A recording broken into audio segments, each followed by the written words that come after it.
Welcome to Record Pops, episode 4. Super excited. We are back again with our weekly Sunday recording. I don't know if we'll be making some in the future for a bit of time because I broke a speaker, which we have to ship out and get fixed. So we don't know when the next recording is. But here's episode 4. So. Great. Yeah. He's Finn. I'm Pops. Or Ben. Ben. How did we pick records this week, Finn? Well, we're introducing a new thing to the show. We are adding in the Wheel of Fate, which is a online picky wheel. And so we spun it today. There was like a bunch of different options on there, which maybe we'll make up future episodes. We don't know I don't even remember all the categories. There were lots of. We know the category that we landed on. We chose 70's for this episode, as you can probably see from the title of the video. My favorite decade. Because you were born in it? I was born in it, but I love the music as well. Well, it's the world's favorite decade because you were born in it. Yeah, thank you. 77. All right. All right, so first up, my record. Harry Nilsson Schmilsson. A little bit of a tongue twister. Say 10 times fast. This was recorded and released in 1971, recorded in London. I actually bought a Mobile Fidelity original master recording version of this, so more of an audiophile pressing. It's 45 RPM, pressed onto high quality, 180 gram vinyl, so really nice to listen to. Really helps get a lot of detail that maybe some of the other recordings don't have. But I chose this because I think it's a great album. I love a couple of the songs on here. The first song I played for Finn was the Coconut song, or just Coconut. Everybody knows it from the Coca-Cola commercial that it appeared in and other movies. Appeared in the commercial? It was in a Coca-Cola commercial. I just heard it spreads like wildfire. Before your time. Through an elementary school, this song spreads like wildfire. Oh, really? That's funny. You know. So first we played Coconut, which, uses a lot of percussion, very tropical sounding. Then we played Jump Into the Fire, which is one of my favorite songs. I really love. It's got like a heavy bass line, kind of a 70's rock anthem kind of vibe to it. But yeah, so Finn, tell us what you thought. For the Coconut song, it was the difference between the two tracks we played is very, very, very significant. Like they're cohesive yet different genres, which I think is super, super, super cool that Harry Nilsson pressed this into the same record with like multiple different types of genres, styles of music. I really thought that the Coconut song, it's like beachy, tropical, and then the Jump Into the Fire track was very, very like British rock scene in the 70's. Which is it's our category for today, so it was a perfect choice. Great. Will you go back to it? Will you listen again? Jump Into the Fire, I will. It's just a classic song for me growing up in this household. Heard a lot from this man. So I will have gone back to this song multiple times. Then the Coconut song, I'm not so sure. Like it's fun to listen to if you're on vacation, like in the beaches of Mexico. Great place to play it. But here, like in the middle of winter, it was not the biggest hit with me. And there's a few part of the songs that make it feel like a more professional type song, if you know what I mean, like a band made it.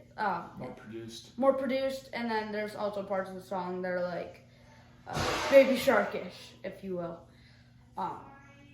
So Okay. I think that would be great. Something's happening in the kitchen. All right, well, now we're going to move on to our next album. Whoop. Okay, so we're on to the second record. Yep. Do you want to tell us what you picked? I picked this Chicago, also known as Chicago number 2. It is Chicago's first album under the name Chicago. They were first Chicago Transit Authority. And they got sued by the company, Chicago Transit Authority, and changed it just to Chicago, but they had already released one album, so like, what do you do there? So I guess it's Chicago number 2 or just Chicago. We listened to, what was it called? Well, a few songs. First, we just dropped the needle on side A. It's Moving In. Moving In. A couple songs there. So let's talk first about those tracks, because you had never listened to this either. No, I wanted to go into it blindly, maybe add a little spice to the show. I don't know. And so the immediate reaction is that it is very classical rock. It's just the definition of classical rock, I think, in a nutshell. It's like, it's got a deep bass line as the 70's used, and like, it's definitely a 70's album. I actually want to disagree a little bit there. I don't think it is the definition of classic rock. You don't? Well, it's got so many jazz influences. It does. It's got It's like a jazzy. big brass band. I don't know how many brass instruments they have in the band, but I mean, so much of it is like the Chicago sound to me. And when we listened to those first 3 songs on side A, like, I wasn't amazed. I didn't think I would go back to the album, but it just sounded like very Chicago to me, you know. Lots of trumpets, lots of horns. The vocal, I don't know the vocalist's name, but, you know, just Chicago sounds like Chicago. Not in a bad way, it just is what it is. It sounds like the city. I kind of can agree with that. Like, I guess in a way, the trumpets and the brass instruments you pointed out could sound like the city at night, or like horns honking. Like, it could. I feel like it is somewhat Chicago-y. I've never visited there. From what you've heard of Chicago. From what I've heard of Chicago. So then I opened up the sleeve here and saw that the classic Chicago track 25 or 6 to 4 was on this album. I didn't know that when we first put it on. And I said, we got to go back and listen to that one, because that is probably my favorite Chicago song. Definitely one of their most iconic and well-known songs. So we went back and listened to that one. What did you think of that one? Oh gosh, that one was a great song. I really liked that song. It was confusing. I don't know what does 25 or 6 to 4 even mean? Yeah, it's numbers. I think that has been a debate often had. No idea what it means, but the song itself was fun to listen to. It was fun. It was kind of upbeat, but it continued with those brass and like horn and instruments, and so it's like you can tell. I mean, and that has got to be one of the early 70's earworm tracks. I mean, if you get that thing stuck in your head, you're gone. It's over for you for the day. Yeah. Just going over and over, 25 or 6 to 4. Trouble. Well, will you go back and listen to that track? That track, yes. The other 3 tracks, like you said, it's not amazing. It's like you... Didn't grab me. No, you hear it and you're like, oh, okay. Okay. A little bit of background music, maybe. Yeah, I definitely, the first song I heard it, I was like, what if we played this as an intro to our show? I was like, it sounded very much like a game show intro in a way. Okay. How did you pick out this album, or why do you have this album? Oh gosh, I think I have this album. I found it in like, I think it was on, what's that cafe that we went to called? It's in Park Hill. Oh, Stylus and Crate In Highlands? No. It's in Park Hill, and it's right across from Spinelli's. They have the records Honey up front. Hill. Hill. And they had over the summer, they had a vinyl show and out on the sidewalk. So it was like 5 crates, and I was just crate digging. I saw it, and one of my friends, his name's Owen Fauerbach. Shout out to Owen. Shout out. And so he had recently gotten the album, and I saw it. I was like, oh, I know this album. And I guess that's how I get a lot of my records. I just crate digging, and I see it, and I'm like, I know that one. Why don't I pick it out? Recognize the cover art. Yeah, and so I was like, Owen just got this. Why don't I pick it up? And so cool. I got it, and I actually, a funny story from that day when we were crate digging, I went, and when we were checking out, the lady I saw next to her, oh gosh, what's the name of the album? It's I can't remember the stuff. Owen can though. Like Boy to Beast or something by George Harrison. George Harrison. I think it's one of the Beatles. Yeah, the lady was very nice. We had already paid.